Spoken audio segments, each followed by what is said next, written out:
En esta ocasión, Arte entre Fogones nos acerca hasta Imatra. Este espacio relacional ha atraído a Mavi Revuelta, artista plástica que trabaja en el campo del arte contemporáneo. Ella se hará con los mandos de la cocina doméstica, proyecto que surge a mediados de los años 80 fruto de la colaboración entre un pequeño grupo de entonces jóvenes y entusiastas arquitectos, entre los que se encuentra Pilar Blanco.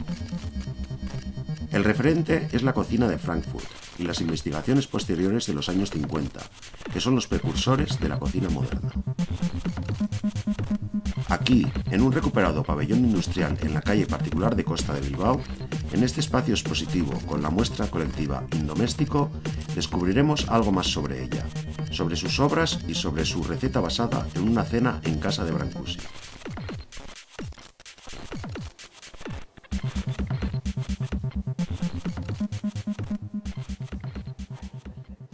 Para mí el arte es una posición vital. Mi aproximación al arte fue cuando era muy pequeña y recuerdo que era verano, era un día que hacía mucho calor y había un señor pintando una casa en un jardín, ¿no? Tengo como la visión de la paleta con ese montón de colores derritiéndose, de óleo, ¿no? Derritiéndose por el calor, y el olor, para mí era lo más impactante, ¿no? Ya estando en el instituto fueron unos años como de disciplina pura y dura, de dibujo. Lo que más me interesa, ¿no? Ese proceso de cómo aprendes algo para luego desaprender, ¿no? Yo me licencio en Bellas Artes por pintura. Realizo unos años una investigación así centrada en lo pictórico hasta que llega un momento en que me hago un autorretrato que se titula Me pinté por ver si podía, y como realmente vi que me podía pintar, pues ya decidí cambiar de registro, ¿no? Empecé a encontrarme mucho mejor en el mundo de los objetos, trabajando más desde lo escultórico, ¿no? Digamos que son como capas de cebolla que tú vas intentando escaparte de esos espacios de seguridad. Esa es un poco la razón de ese cambio de formatos, ¿no? Luego empecé a incorporar la fotografía, el diseño, los trabajos de danza en los que he estado investigando estos últimos años. A trabajar más el tema y el proceso y luego buscar una manera de comunicarlo. A lo largo del tiempo pues sí que tienes esos momentos, sobre todo al principio, ¿no? de descubrimiento del arte, ¿no? Que son puertas que se van abriendo o que alguien indirectamente te las va presentando. Y sí, pues recuerdo siendo adolescente un regalo que me hicieron, que era un libro de Frida Kahlo, de ver trabajos de Meret Oppenheim pues cuando estudiábamos Historia del Arte, ¿no? en la facultad. Y sí, pues esos son esos momentos que te dan una dirección, ¿no? Recuerdo unas conferencias a las que asistí como ponente en la Sala Recalde, invitada por Xavier Sale Gorbea, y el tema ya me gustaba mucho, ¿no? Porque era el caso de las especialidades, ¿no? Entonces me parecía interesante hablar de, pues eso, de que al final donde igual mejor uno se encuentra es en esos espacios un poco ambiguos, ¿no? De trabajo. Donde bueno, los formatos se diluyen y uno puede trabajar con total libertad, ¿no? Dentro de esa total libertad, bueno, me gustaría hablar pues, del proyecto A Day at the Races, que es un trabajo de corte documental que quizás es lo que dentro de mi trabajo es lo más ambiguo, y realizo en Irlanda un vídeo que estaba basado pues, en cuál es el sistema de las apuestas dentro de toda esta locura de las carreras de caballos, ¿no? Y en realidad eso es como que a mí me sirve para hablar de otra cosa, ¿no? Es como que desplazas los temas y en realidad mi intención, mi objetivo real es hablar de la posición del artista en un sistema del mercado, ¿no? Yo me defino como artista plástica que trabaja en el campo del arte contemporáneo. Eso siempre hay un hilo conductor debajo, ¿no? que lo entrelaza, pero sí que no me interesa mucho encajarme en un estilo, ¿no? Yo creo que sí que mi trabajo ha evolucionado desde una expresión de lo íntimo o de lo personal, sumando significados, modificando los enfoques en función de los intereses en cada momento, ¿no? Yo creo que de cualquier obra de arte, al final al espectador lo que le llega es un resto de un pensamiento, de un proceso, de una acción, en fin, que al final es algo que luego ese resto es como un espejo que le devuelve al espectador su propia imagen, ¿no? En el campo del arte contemporáneo, que es un campo muy complejo de definir y también complejo de hacer llegar al público en general, pues ahí tiene que haber un conocimiento detrás, ¿no? Una investigación que se tiene que dar por parte del espectador, ¿no? Entonces en ese hurgar sí que está pues ir destripando, ir abriendo la cebolla y llegando hasta el corazón, ¿no? Por eso la labor educativa de los museos, ¿no? Muy importante y bueno, y nunca está del todo valorada, ¿no? Pero sí que ellos son los que conectan al final todo nuestro trabajo, ¿no? Con los que vehiculan de alguna manera nuestro trabajo con el público, ¿no? Hacer que al público le traspase el arte, ¿no? O sea, que le transforme, porque yo creo que sí, que el arte tiene un poder de transformación increíble y, bueno, te puede hacer cambiar la vida. ¿Y por qué no? Pues déjate transformar por el arte, ¿no?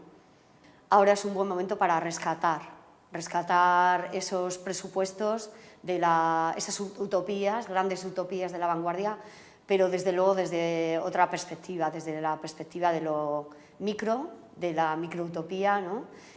Desde tu entorno próximo, cercano, puedes hacer que las cosas cambien, ¿no? El trabajo de un artista ahora mismo, bueno, es un trabajo que no tiene nada que ver con el concepto de inspiración, sino que es más bien un trabajo diario, bueno, en mi caso sí que lo es, con unos horarios. Tiene más que ver con eso, con estar detrás de algo, siempre está ese algo en la cabeza, ¿no? Y de momento, pues puede haber un momento de eureka, que yo le llamaría más científicamente así, que momento de inspiración, pero que es cuando ya todas las cosas se conectan y entonces ya a partir de ahí pasas como a otra fase, ¿no? Realmente ahora vivimos en una época en la que el artista es un profesional, ¿no? Y es un profesional de su trabajo como otro cualquiera. Bueno, pues los estímulos pueden llegar de muchas maneras, ¿no? Muchas veces son estímulos intangibles, pueden ser pues, lo que comentaba de los recuerdos antes, ¿no? Que puede ser un olor, puede ser un sonido, puede ser una imagen en el Facebook, no sé, algo que lees, las citas que a mí me encantan, ¿no? Normalmente trabajo con varias ideas que pueden estar en barbecho tiempo. Cuando he tomado la decisión de ir para adelante con una de esas propuestas, hay un periodo largo de investigaciones, lecturas, donde todo eso, bueno, esa idea va bullendo también, ¿no? Y luego llega otro momento que es ya cuando haces la conexión, que es el momento stormy weather, que ahí es donde es como una explosión, ¿no?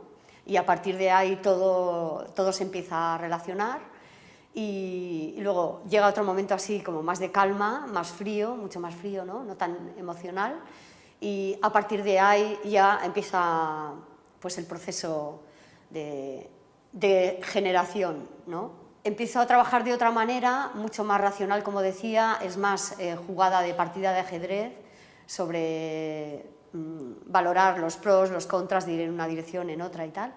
Y luego ya llega pues, ese momento de pues, la exhibición, la producción, la exhibición, las publicaciones, bueno, ya todo eso va como detrás, pero es parte también de la obra, ¿no? Porque muchas veces se entiende solamente la obra como idea o objeto acabado, pero no, en realidad es un proceso muy, muy largo en el tiempo, ¿no? En el 2000 me invita Javier González de Durana a hacer una exposición en el Guggenheim y él elige el título de La torre herida por el rayo, lo imposible como meta, ¿no? Somos 5 artistas. Mi propuesta se llama Rizos de Medusa y en ella lo que hago es enfrentar la verticalidad de una torre, ¿no? Con la horizontalidad. Quito la bañera de mi casa, la traslado al museo, la coloco en un plano inclinado, con una alfombra negra de plumas que sube por las paredes y fuera el abismo que se desbordara, ese espacio expositivo tan potente. Lo que intenta es establecer como esa relación entre lo público y lo privado, ¿no? Entre ese espacio doméstico y otro espacio más indoméstico. El Guggenheim es un espacio muy poderoso, solucionar un reto, ¿no? ¿Cómo haces que tu obra, en el caso además de una instalación, esté por encima, por así decirlo, del espacio construido, ¿no? Por el arquitecto? Los amantes ilusorios es una instalación, recojo una tipografía que encuentro en un álbum familiar y lo que hago es serigrafiar el borde de las copas con textos alusivos a situaciones que se pueden crear pues, entre dos personas que están bebiendo, apurando ese vino en esas copas, ¿no? Esas ideas que tú tienes ahí en la cabeza, ¿no? Que luego vas retomando y en otro momento, en otro lugar y de otra manera, ¿no? Y este podría ser un ejemplo, porque, bueno, sí, partes de una tipografía, pero trabajas más la narrativa que te puede dar esta tipografía. En el caso de Abeceda ha sido todo lo contrario, pero bueno, sí que el referente era Los amantes ilusorios.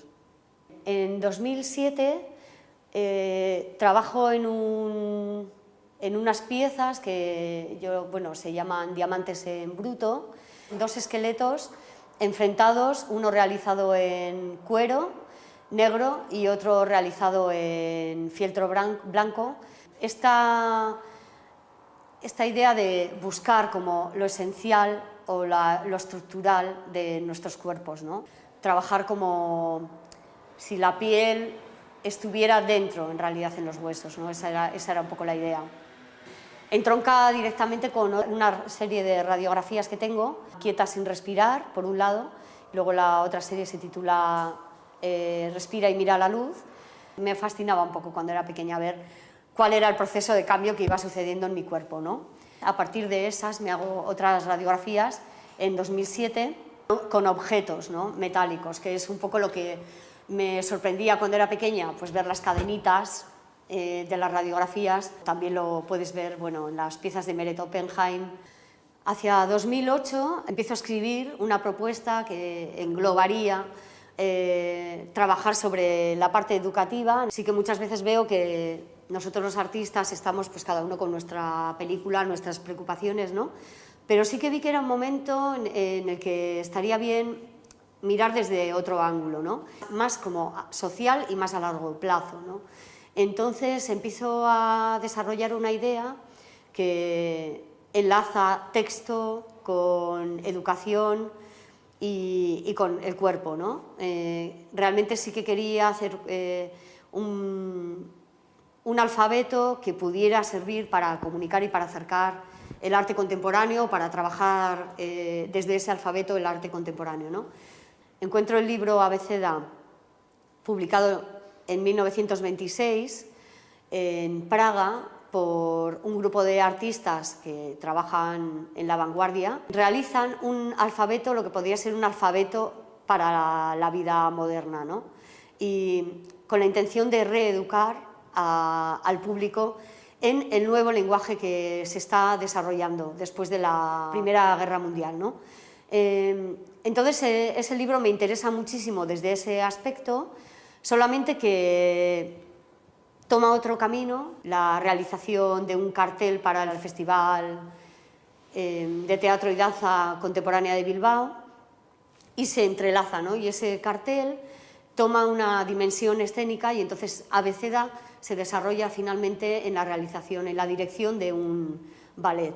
Bueno, rendir un homenaje al trabajo de Oskar Schlemmer como director del taller de teatro de la Bauhaus. Entonces, ¿cómo llego yo a la escena? Por supuesto, llevándome algo del trabajo anterior, en este caso las piezas de diamantes en bruto, y ahí creo el atrezo que se utiliza en el ballet, ¿no? Cuando sales de tu espacio de seguridad, necesitas acompañarte de algo que te dé, bueno, base y coherencia con tu trabajo, ¿no? Era importante para mí trabajar desde el espacio, ¿no? Lo utilicé como una parte más de la pieza, ¿no? El público, cuando acaba la obra, es invitado a recorrer ese espacio desde donde se encuentra hacia el escenario, ¿no? En relación a Abeceda, lo que realizo son 2 publicaciones que se derivan una de la otra, son para mí como la cara A y la cara B de un mismo disco, ¿no? Entonces, por un lado está Abeceda Ballet Triádico, que recoge pues todo lo que pasó en el Teatro Arriaga, y por otro, Divertimentos tipográficos, que recoge el abecedario que yo realizo partiendo del trabajo de Abeceda original, ¿no? O sea, es ya mi propia tipografía, tipo fotografía, ¿no? En Divertimentos tipográficos se desarrolla el lado más formalista o constructivista, más que tiene que ver con el diseño puro y duro, en tanto en que en el libro Abeceda la tipografía que aparece, que está realizada con 2 o 3 de los esqueletos que utilizamos para el ballet, son fotografías puras y duras, y ahí sí que se intenta trabajar más el lado más surrealista, ¿no? El hecho de volcarte de verdad en considerar que la publicación es una parte más de la obra, es una obra más, ¿no? En el fondo es un libro de artista. En Abeceda, en realidad, se exploran 3 dimensiones, ¿no? La primera es la, por así decirlo, plástica o visual, que es un poco la que queda recogida pues, con el ballet. La segunda dimensión sería una dimensión lingüística y consiste en un Scrabble, bueno, en un mural de 9 metros de largo, en el que hay un Scrabble, un crucigrama realizado ya con mi tipografía y en el que se desarrollan pues, conceptos que tienen que ver con la lingüística pura y dura, ¿no? Que tienen que ver con la metáfora, con el uso de las palabras, con la antimetáfora y también con el magnetismo de esas palabras, ¿no? En el libro de Sala, que aparece también en una peana, en la exposición, ahí sí que se dan las soluciones a ese crucigrama, ¿no? Bueno, Abeceda tiene también una dimensión educativa, se concreta en el proyecto Playtime, ese espíritu de querer educar a la gente en un nuevo lenguaje, ¿no? Pero desde los presupuestos que vivimos ahora, ¿no? Educación desde la emoción, ¿no? Y cómo hacer que ese arte contemporáneo, bueno, como esa cultura visual pueda ser capaz de transformar y de hacer cambiar a la gente, ¿no? Van a ser 2 barajas, la baraja alfabética que he desarrollado con divertimentos tipográficos y luego en la segunda baraja va a ser la baraja propiamente educativa en la que se encontrarán una serie de fichas realizadas por artistas o profesionales que trabajan dentro del campo de la cultura visual y la educación, en el que yo les invito a realizar una propuesta educativa desde sus presupuestos, ¿no? Trabajar el arte contemporáneo desde el juego, ¿no? Porque el leitmotiv de Playtime es «tómate tu ocio en serio», que es una frase de Charles Sims. Creo que resume muy bien lo que es Playtime.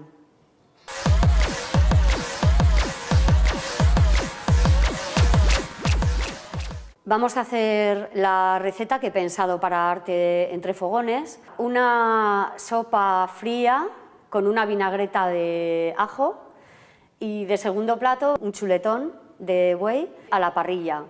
Sopa a la parrilla viene de un pequeño cuento que yo leía, mi hermana y yo leíamos cuando éramos pequeñas. 2 ratoncitos se embarcan en una aventura por el mundo para buscar la receta de la sopa a la parrilla. Es en sí mismo un enigma y es en sí mismo un oxímoron porque recoge una pequeña contradicción, ¿no? No es posible realizar sin un contenedor una sopa sobre una parrilla, ¿no? Quería también mezclar un poco esa receta pues con los trabajos que yo he ido desarrollando estos últimos años en relación a las vanguardias históricas.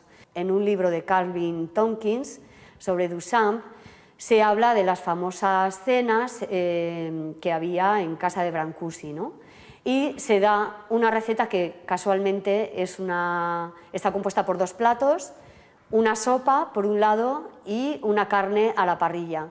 Entonces, bueno, yo más o menos ya tenía aquí la deconstrucción, por así decirlo, de mi propia sopa a la parrilla.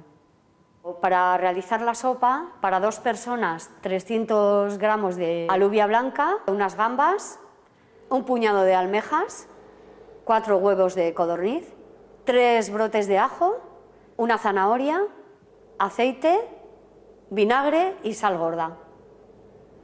Las alubias las hemos tenido 12 horas antes en remojo y lo que vamos a hacer es añadir la sal, un chorrito de aceite y un par de zanahorias pequeñas. La manera de hacer las alubias suele ser cocer a fuego bajo y luego ir lo que llaman asustándolas, que es ir echándoles agua fría un poquito para que no hiervan. En la cocina el color es muy importante. Yo, por lo menos cocino mucho por colores, ¿no? Cortar. Lo echamos con las alubias. Ahora añadiríamos un chorrito de aceite, generoso, y un poquito de sal gorda. Mientras las alubias están cociendo, lo que vamos a hacer es ir adelantando con el resto de los ingredientes, ¿no? Vamos a cocer por un lado los huevos y por otro vamos a abrir las almejas. Mientras todo esto se acaba de hacer, vamos a aprovechar para ir pelando las gambas. La receta original es una sopa fría con una vinagreta de ajo, pero bueno, a mí siempre me gusta introducir alguna variante pues para hacer, sin más, para investigar, ¿no? Es como cuando investigas en tu trabajo, pues ¿por qué no investigar en la cocina? Eso es algo que la verdad sí que me gusta. Cuando fui a comprar, hice las compras en la plaza, que es un sitio que me encanta y que recomiendo a todo el mundo ir, a la plaza del mercado de la Ribera. La señora que estaba comprando antes que yo pidió estas almejas y entonces dije yo, bueno, pues dame un puñado, que también las voy a añadir a mi receta, ¿no? Vamos, a mí cocinar sí me gusta, no suelo cocinar recetas muy complicadas, soy más bien de resolver el día a día, ¿no? Pero la cocina tiene un punto que me encanta, que es que te permite pensar en otra cosa, ¿no? A la vez que estás haciendo algo mecánico. Pasar por el pasapuré nuestra sopa de alubias, previamente enfriada. Eso es importante porque al final la receta es una sopa fría, ¿no? Añadiendo un poco del agua de las almejas. Apagamos los huevos cuando ya estén cocidos. Vamos a hacer la emulsión. Lo único que necesitamos es aceite y vinagre. Con una cucharita batiremos los ingredientes. Los huevos los voy a pelar y luego van a ir partidos a la mitad.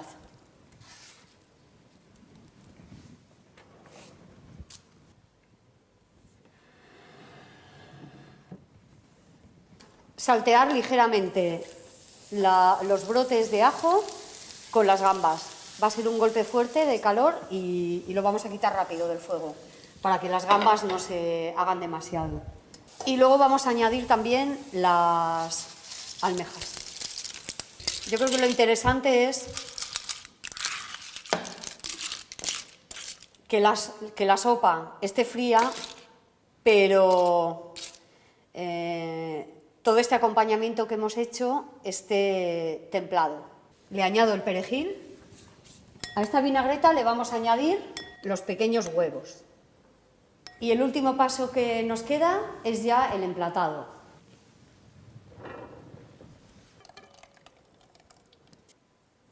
Poner 2 cucharadas de sopa, añadir en el centro todo este acompañamiento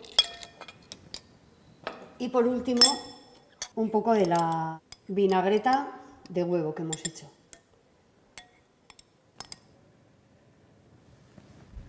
El segundo plato en la receta de Brancusi es un bistec a la parrilla, pero en mi caso he elegido un chuletón de buey porque creo que la ocasión lo merece. Es como un viaje muy bonito, ¿no? Desde la parrilla, desde la fragua o chimenea del estudio de Brancusi hasta la parrilla de Imatra, ¿no? Hablando con el carnicero me ha explicado que bueno, pues, son unos bueyes de Lugo, pertenecen a la raza de bueyes más antigua de España. La parrilla muy caliente, echar un poco de aceite en el chuletón, inmediatamente se va a cocinar a fuego fuerte.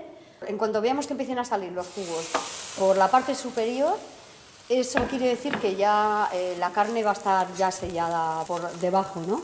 Entonces, sin más, va a ser darle la vuelta y en 10 segundos estaría hecha, según me gusta a mí, que me gusta sangrante por dentro, ¿no? Y salaremos al final. Lo hemos marcado en forma de cruz, ahora ya procedemos, ya lo que haríamos sería sacarla y añadir la sal, sal gorda, sal marina,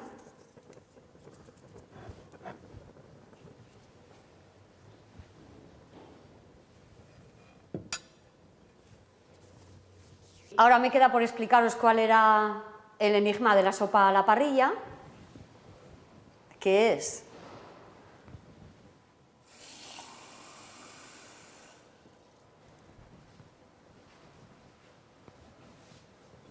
el agua, la nada entre 2 platos.